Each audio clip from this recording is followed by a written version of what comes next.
बहू बनी ड्राइवर। मंजित की शादी रोहन से होती है। रोहन को नशे की बुरी लत लगी होती है। एक दिन, अरे माँ, मेरा एक साइड का शरीर काम नहीं कर रहा है। मैं आज खेतों में कैसे जाऊंगा? अरे बेटा, ऐसा ना बोल। तेरे पापा के जाने के बाद से तू ही घर चलाने का सहारा है। मैं डॉक्टर को बुला लाती हूँ। देखिए बहन जी, रोहन के शरीर के एक साइड में लकवा है। अब वो कभी ट्रैक्टर नहीं चला पाएगा। घर में मनहूसियत का माहौल हो जाता है। लीजिए माँ जी, रोटी खा लीजिए। अरे बेटा, मुझे तो भविष्य की चिंता हो रही है। मेरा एक ही बेटा है और वो भी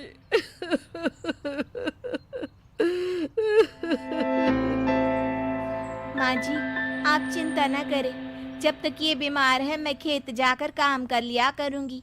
वैसे भी नशे के कारण इनका शरीर काफी कमजोर हो गया है। अगले दिन मंजीत खेत में जाकर काम कर शाम को घर लौटती है।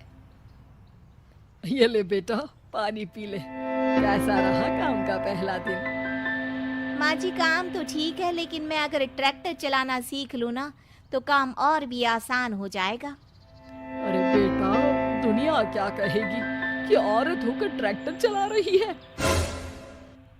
माँ जी, या तो हम दुनिया देख ले या अपना घर, कोई बात नहीं। जब ये ठीक हो जाएंगे तो सब ठीक हो जाएगा। अरे बहू, जरा बाहर तो आना। जी माँ जी। बहू, तेरे मामा जी आए हैं। तूने बुलाया था ना? हाँ माँ जी, वो मामा जी ना आज से मुझे ट्रैक्टर चलाना सीखा। मंजित मामा से ट्रैक्टर चलाना सीखती है। वो मन लगाकर खेतों में काम करती है। और एक दिन, माँ जी, पता है इस बार पूरे गांव में सबसे ज्यादा फसल का उत्पादन हमारे खेतों में हुआ है। इस साल तो खूब पैसे आएंगे। हाँ। सास खुश नहीं होती है। वो चुपचाप वहां से जाने लगती है। तभी मंजित उसे रोक लेती है। क्या हुआ माँ जी, आपको खुशी नहीं हुई? बेटा, आज डॉक्टर साहब बोल रहे थे कि रोहन के ठीक होने के लिए 5 लाख रुपए की जरूरत है। समझ नहीं आ रहा क्या करूं। मंजित शांत हो जाती है। अगले दिन सास मंजित के पास आती है। बेटा, ये मेरे गहने हैं। इसे अपने गहनों के साथ जोड़कर सुनार को दिया। जितने पैसे हो ले आ।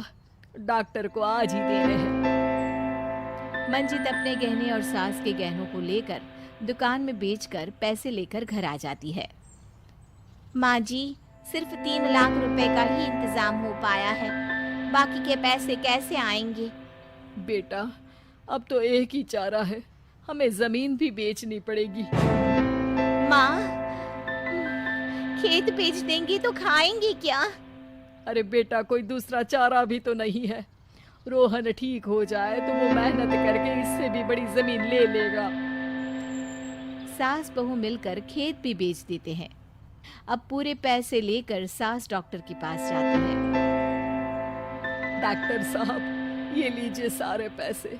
बस किसी तरह मेरे बेटे को ठीक कर दीजिए। आपका बेटा ठीक तो हो जाएगा, लेकिन 6 महीने का समय लगेगा। सास बहू सोच में पड़ जाते हैं कि अब तो कोई जरिया भी नहीं रहा जहां से उन लोगों को कमाई हो। अब कमाएंगे नहीं तो खाएंगे क्या?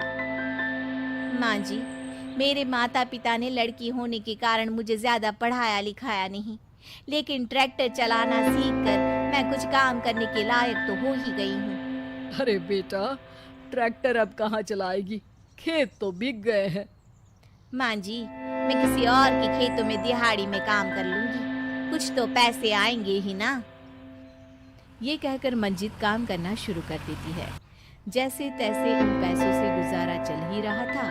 माँ जी, पास के अस्पताल से मुझे नौकरी के लिए ऑफर आया है।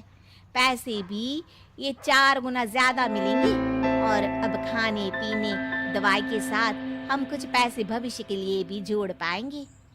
लेकिन काम क्या है बहू? माँ जी, मुझे अस्पताल की एम्बुलेंस चलानी है। अरे, तू तो मेरी बहू नहीं, बेटा है बेटा। जरूर जा बेटा। और हाँ, तूने पूरे गांव में एक मिसाल कायम कर दिया कि हर काम हर कोई कर सकता है। उनके लिए लड़की या लड़का होने की कोई जरूरत नहीं। मंजित मन लगाकर काम करना शुरू कर देती है। आगे जाकर वो खुद का एम्बुलेंस भी खरीद लेती है और अब तो उसका पति भी ठीक हो जाता है और सब पहले से भी ज्यादा खुशहाल जिंदगी जीने लगते हैं।